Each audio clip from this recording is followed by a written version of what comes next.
Saya itu sebenarnya percaya ya, judi itu bisa menaikkan mental tanding.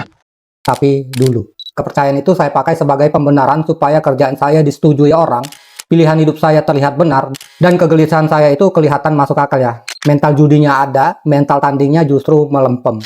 Kan pemain biliar atletnya judi semua. Kata siapa? Kan mereka juara karena sering judi. Kata siapa? Kalau memang ada pemain yang judi dan jadi top player, coba koreksi satu hal.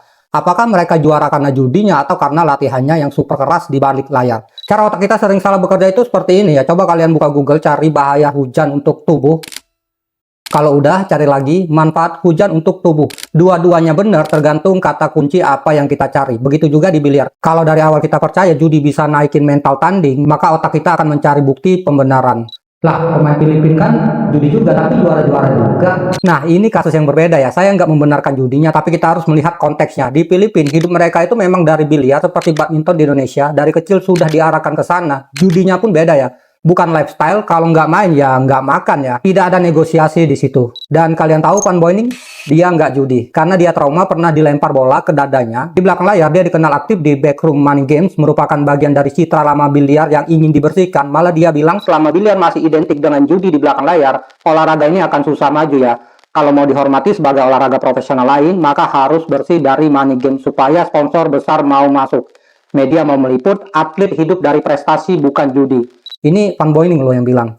Dan kalau kalian kaget ya cari sendiri artikelnya biar makin pinter, bukan cuma percaya kata orang. Sekarang kita lurusin definisinya. Judi itu penuh negosiasi, race-nya bisa dipilih, lawan bisa dipilih, skor bisa diatur, sistem bisa disepakati, meja bisa dinegosiasikan, bahkan penontonnya bisa diatur ya. Sedangkan tanding, nggak ada negosiasi di situ, lawan ditentukan, sistemnya baku, tekanannya murni. Ini beda dunia, secara hormon pun beda. Judi banyak memicu dopamin dan sensasi menang cepat, adrenalin deg-degan sesaat, tanding memicu kortisol terkontrol, tekanan stabil, fokus jangka panjang, mentalnya harus disiplin. Makanya judi itu bisa ketagihan sensasi, tanding membangun ketahanan mental. Apalagi kalau pemula ikut-ikutan judi ya, dan ini bahaya banget. Saya bicara begini bukan karena saya sok suci, saya bicara karena saya pernah hancur di biliar karena judi dan saya nggak mau kalian ngalamin hal yang sama ya.